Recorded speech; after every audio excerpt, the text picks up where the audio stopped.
Welcome to Discovering Materials in an Alaskan Archive. In this tutorial, we will access the archive's website from the library homepage, explore the menu, consider research topics, and examine a finding aid. First, about archives. Archives are institutions that house and preserve primary source materials and make them available to researchers. Here are some examples of the kinds of materials you may find in a collection. On the Consortium Library homepage, in the lower right corner, under Collections and Partners, select Archives and Special Collections. And you'll see the homepage where we can explore the menu bar. We will look at Collections and Services. Under Services, we'll focus on copying. Here you will learn about policies for using materials from the collections, including basic copyright information. You can also review a fee schedule for obtaining print or digital copies. Remember that you are responsible for any publication decisions you make, so refer to this page before publishing any images from the archives.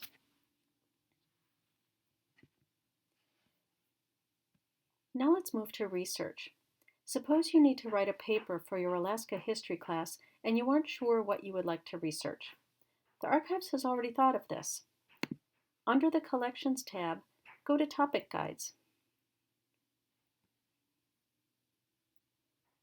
You are now at the Subject Guides page. Scroll down the list and see if a topic stands out to you. Have you always been interested in one of the topics here? I'm interested in mountaineering, so I'll select skiing and mountaineering.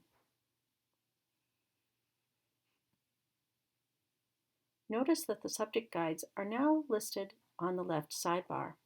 You may want to pause here and examine the subject list in another window. Near the bottom of the list, I see that the archives has the papers from Vern Tejas, a well-known mountain climber. We'll look at his papers.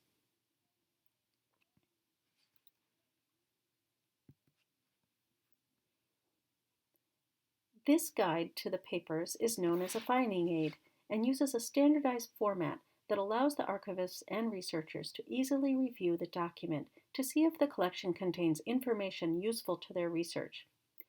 It has a unique collection number, lists the years during which materials were created, the size of the collection, and a summary of the materials.